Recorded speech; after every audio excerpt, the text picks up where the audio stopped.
Heating effect of current, heating effect of current. आप देखें, अब हम इस चैप्टर के एक डिफरेंट सेक्शन में जा रहे हैं। This is a different topic inside this chapter, this is interesting topic. जैसे कि आप सोच रहे होंगे शायद अभी तक कि यार हम इतने सारे सर्किट्स पढ़ रहे हैं, उनको नोडल से एनालाइज कर रहे हैं, लूप्स एनालाइज कर रहे हैं, इक्विवेलेंट रेजिस्टेंस निकाल रहे हैं, पर इसका मतलब क्या है, मतलब ये सब क्या काम आता है? तो कुछ लोग तो बोलेंगे अच्छा एग्जाम में आता है इसलिए हम कर रहे हैं। नो, एग्जाम में क्यों आता है? तो क्या इंपॉर्टेंस, कुछ प्रैक्टिकल इंपॉर्टेंस होगा ना इन सब का, तो है। इन सब सर्किट्स का बहुत प्रैक्टिकल इंपॉर्टेंस है। तो उसमें से एक इंपॉर्टेंट प्रैक्टिकल एप्लीकेशन मैं आपको यहां बताने वाला हूं, and that is called heating effect of current. जैसे कि मैं एक सिंपल सा सर्किट लूं, तो ये सर्किट है सिंपल सा, इसमें ऑब्वियसली कुछ इस तरीके से करंट फ्लो करेगा, तो इस रेजिस्टर से करंट पास करेगा कुछ आई। नाउ व्हाट हैपेंस कि इस सर्किट में, इस रेजिस्टर में जब ये करंट फ्लो करता है तो इसमें हीट प्रोड्यूस होती है, इसमें हीट प्रोड्यूस होती है। तो ये हीट कैसे प्रोड्यूस होती है और कितनी प्रोड्यूस होती है, उसके लिए मैं इस रेजिस्टर का सिंबल हटा के प्रॉपर कंडक्टर बना रहा हूं, लाइक दिस। अब देखें आप, इसमें करंट अगर ऐसे फ्लो कर रहा है तो वी वेरी वेल नो कि एक्चुअली इसमें इलेक्ट्रॉन अपोजिट डायरेक्शन में मूव कर रहा है, इलेक्ट्रॉन अपोजिट डायरेक्शन में। लेकिन जैसा हमने पहले भी बात की थी बिल्कुल शुरुआत में, कि क्योंकि इलेक्ट्रॉन्स अपोजिट डायरेक्शन में मूव करता है तो सिचुएशन को एनालाइज करना थोड़ा डिफिकल्ट हो जाता है। तो कई बार हम ऐसा सोच लेते हैं कि जिस डायरेक्शन में इलेक्ट्रॉन मूव कर रहा है उसके अपोजिट डायरेक्शन में पॉजिटिव चार्ज मूव कर रहा है, हम ऐसा एज्यूम कर लेते हैं। तो हमने बात की थी कि इससे एनालिसिस करना जो है वो आसान हो जाता है, एनालिसिस करना आसान हो जाता है, लेकिन जो हमारा रिजल्ट है उस पर कोई फर्क नहीं पड़ता, रिजल्ट अभी भी बिल्कुल सही आएगा। तो आप देखें इसमें हीट कैसे प्रोड्यूस होती है, इट्स वेरी सिंपल। जब ये पॉजिटिव चार्ज इस कंडक्टर्स के अंदर पास करता है तो एक जिगजैग पाथ में मूव करता है, कोलाइड करते हुए मूव करता है, तो यहां कोलिजन्स होते हैं, कोलिजन्स, तो कोलाइड करते हुए अंदर जाता है, तो उन कोलिजन्स के कारण हीट प्रोड्यूस होती है, उन कोलिजन्स के कारण हीट प्रोड्यूस होती है इसमें, और ये गर्म हो जाता है। अब ये निकालना चाहते हैं कि इसमें कितनी हीट प्रोड्यूस होती है, तो उसके लिए आप बैटरी को देखें जरा। ये जो पॉजिटिव चार्ज है ये ऐसे मूव कर रहा है, इधर आया, ये पॉजिटिव चार्ज जो है वो इस बैटरी को क्रॉस कर रहा है इस तरीके से। तो सपोज करो किसी भी टाइम टी में क्यू चार्ज ने क्रॉस कर लिया, किसी भी टाइम टी में क्यू चार्ज ने क्रॉस किया बैटरी को। तो अब ध्यान दें, जब ये बैटरी को क्रॉस कर रहा है तो it is moving from low potential to high potential. ये बैटरी का नेगेटिव टर्मिनल है, लो पोटेंशियल, ये बैटरी का पॉजिटिव टर्मिनल है, हाई पोटेंशियल। तो ये जो क्यू चार्ज है वो लो से हाई पोटेंशियल जा रहा है, तो यहां पे इसकी चेंज इन पोटेंशियल एनर्जी आ रही है, that will be written as Q into V into Q. This from electrostatics. तो इलेक्ट्रोस्टैट्स में हमने पढ़ा था कि change in potential is change in potential into Q. तो चार्ज जब यहां से आ गया तो उसका पोटेंशियल इतना चेंज हुआ, तो इसको इतनी पोटेंशियल एनर्जी मिली है, इतनी पोटेंशियल एनर्जी मिली है, तो कहां से मिली है? तो ये जो बैटरी है, ये बैटरी जो है वो वर्क कर रही है इस चार्ज पे, तो we can say that work done by battery equals to V into Q, work done by battery is V into Q. तो अगर मैं इक्वेशन को टी से डिवाइड कर दूं तो this will be called power of the battery. तो will say power of the battery equals to V into I, Q by T जो है वो आई हो जाएगा। पावर ऑफ द बैटरी का मतलब क्या है? Work done by battery per unit time, that is work done by battery, work done by battery per unit time. अब देखिए हम क्या करेंगे, अब हम यहां पे एनर्जी कंजर्वेशन लगाएंगे।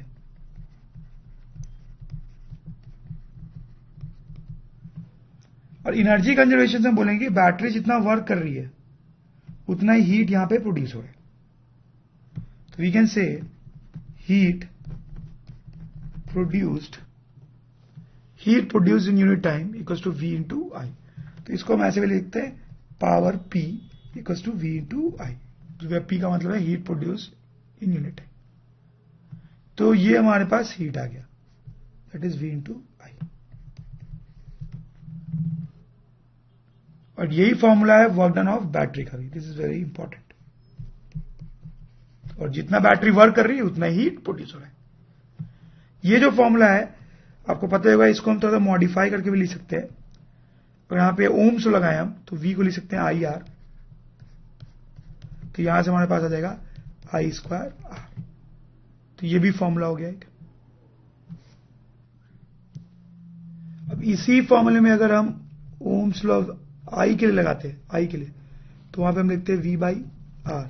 तो ये हो जाता V²/R.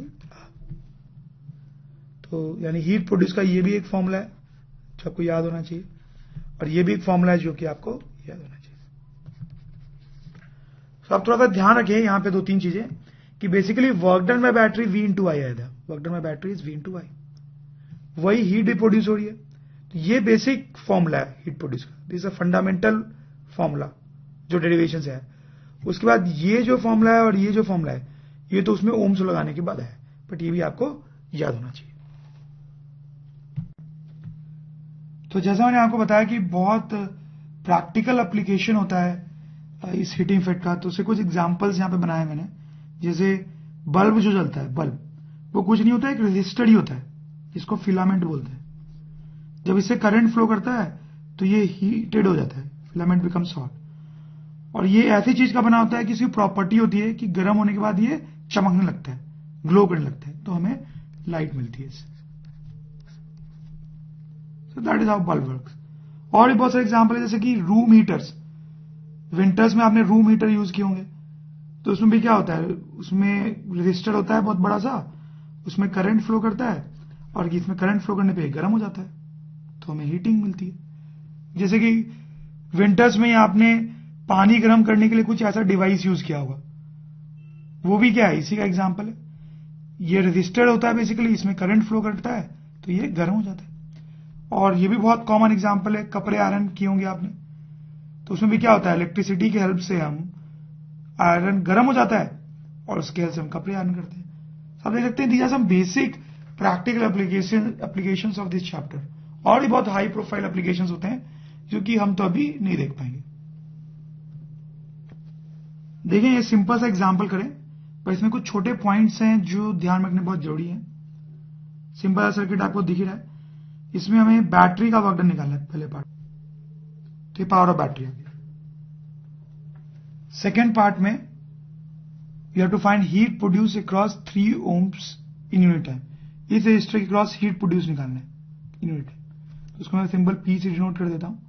तो कैसे निकाल सकता हूं मैं इसको, तो I can write P equals to V × I. 3 फॉर्मूले आपको याद हो तो V × I से कर सकते हैं. तो V × I. अब देखें यहां पे लोग कई बार गलती करते हैं, तो V लिखने के लिए यहां पे भी 10 लिख देते हैं. क्या यहां पे मैं V की जगह पे 10 लिख सकता हूं, 10I ऐसा लिख सकता हूं? No, this is wrong. ये गलत है. क्यों गलत था वो? क्योंकि V × I जब आप लिख रहे हैं तो this V has to be potential difference across resistor and this I has to be current through resistor. मतलब ये V जो है वो पोटेंशियल डिफरेंस ये वाला V होना चाहिए जो रेजिस्टर के क्रॉस है, और जो I होना चाहिए वो रेजिस्टर का करंट होना चाहिए. ऐसा नहीं कि P equals to V × I लिखना है रेजिस्टर के लिए तो दुनिया का कोई भी V ले लिया आपने. ये जो 10 है वो तो बैटरी का पोटेंशियल है, हमें इस रेजिस्टर के क्रॉस का पोटेंशियल लेना है. तो from here we'll get V की जगह पे इसका पोटेंशियल, इसके क्रॉस जो पोटेंशियल होगा वो हमने देखा कैसे निकलता है. That will B 3 divide by 2 + 3 into 10. ये होगा ये पोटेंशियल इंटू I तो ये होगा 2 एम्पियर, क्योंकि पूरे सर्किट में सेम ही करंट फ्लो करेगा 2 एम्पियर का, तो into 2. So this will be my answer, this will be my answer. ध्यान रखें आप, इसको सॉल्व करने पे ये 12 वॉट आ जाएगा, 12 वॉट. इसको हम दूसरे मेथड से, दूसरे फॉर्मूले से निकाल सकते थे. सारे फॉर्मूले से निकाल के हम देखेंगे एक बार. I²R. तो इस फॉर्मूले से हम निकालें तो what is I is current through this resistor, so that is 2. And what is R ये रेजिस्टेंस, दैट इज 3. तो this will again be 12 watt. और तीसरा एक और एक्सप्रेशन जो था उससे हम निकालें तो v स्क्वायर बाई आर। तो v, यही इसमें गलती होती है फिर से। v जो है वो क्या लेंगे हम, इस रेजिस्टर के क्रॉस का v, so that will be 3/2 + 3 whole square. ये v स्क्वायर हुआ मेरा, सॉरी ये थोड़ा गलत हो गया है। तो v की जगह पे हम लिखेंगे 3/2 + 3 into 10, this is actually v square divided by r, that is 3। और आप इसको सॉल्व करेंगे केयरफुली तो you will once again get 12। आप देख सकते हैं तीनों फॉर्मूले से सेम आंसर है, बट आपको ध्यान रखना है कुछ बातें जो मैंने आपको बताई है। एक चीज आप और भी देख सकते हैं यहाँ पे कि ये जो बैटरी का वर्क डन है वो 20 आया था, और हीट प्रोड्यूस इन दिस जो है वो 12 आया। This is very logical. Why it is logical? क्योंकि इस क्वेश्चन में बैटरी जो वर्क कर रही होगी वो दो पार्ट में डिवाइड होगा। 3 ohms में हीट बनेगी और 2 ohms में भी हीट बनेगी। तो हमने तो सिर्फ 3 ohms का हीट निकाला है, दैट इज 12 वोल्ट। ओके, अभी ये सिंपल सा क्वेश्चन करें। इसमें 3 सर्किट्स हैं, 1 2 3, और ये बल्ब्स हैं, दीज आर बल्ब्स, ये बल्ब्स हैं जो ग्लो करेंगे, चमकेंगे। All bulbs have same resistance. ये दिया हुआ है कि सारे बल्ब्स का रेजिस्टेंस जो है वो सेम है। तो हमें हर पार्ट में बल्ब्स की ब्राइटनेस रेट करनी है कि कौन बल्ब ज्यादा ब्राइटली ग्लो करेगा और कौन कम।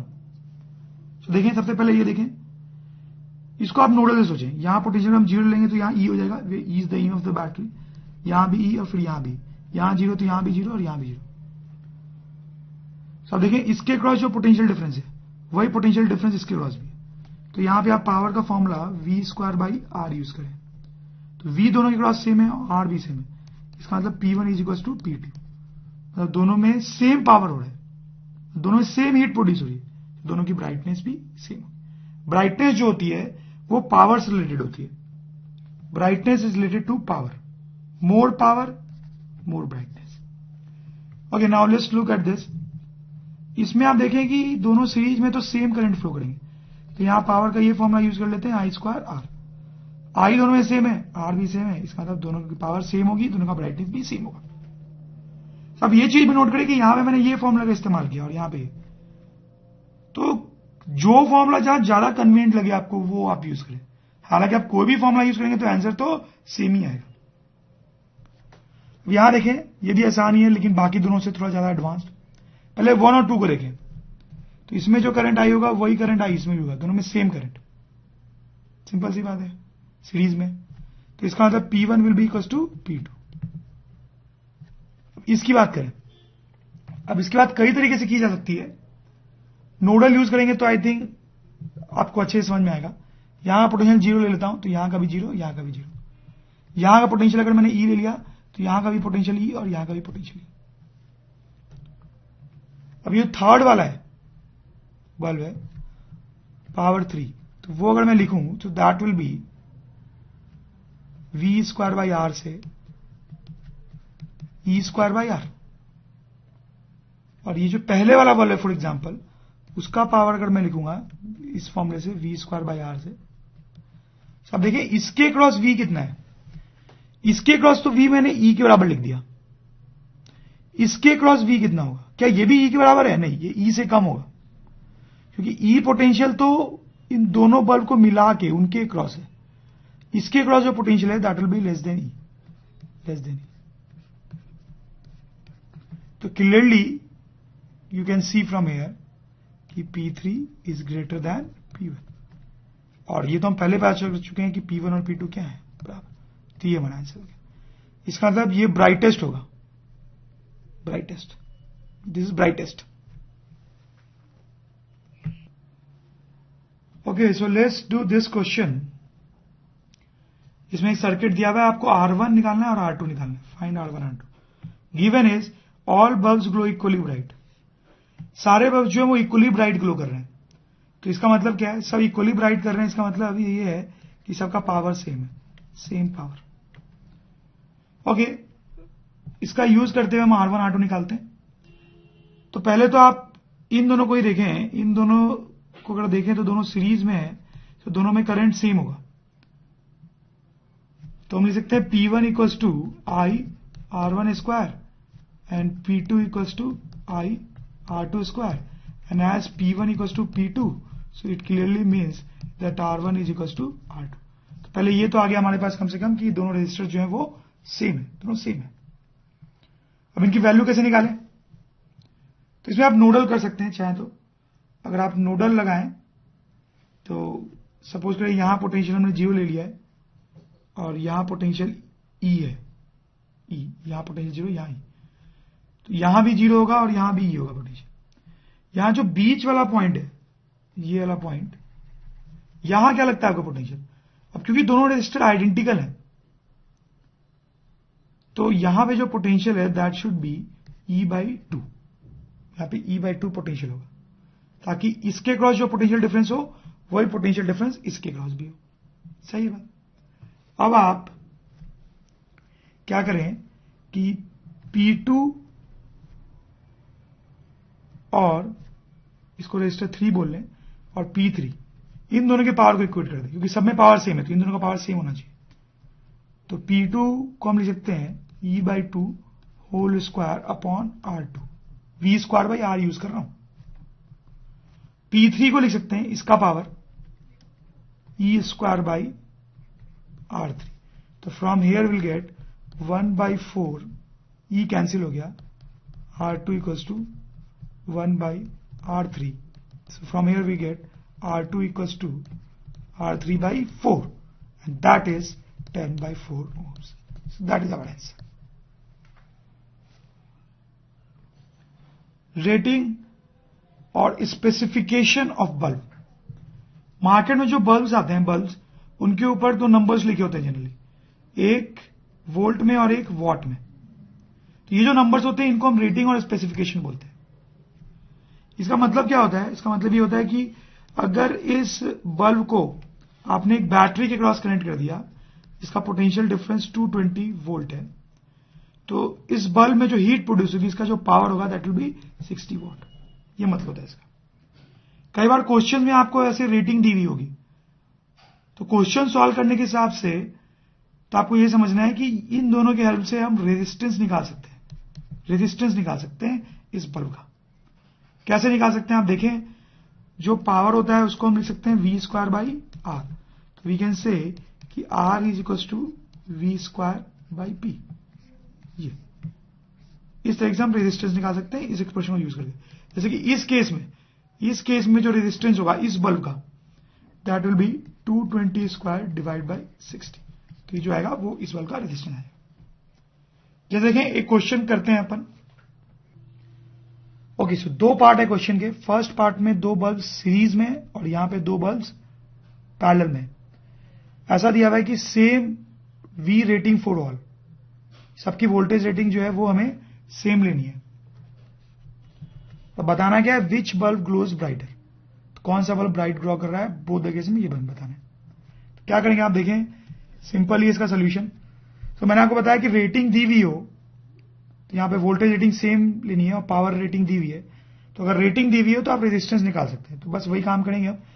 तो अगर हम रेजिस्टेंस निकालेंगे तो रेजिस्टेंस ऑफ 60 वॉट, 60 वॉट का जो रेजिस्टेंस होगा that will be V square upon 60 यहां से।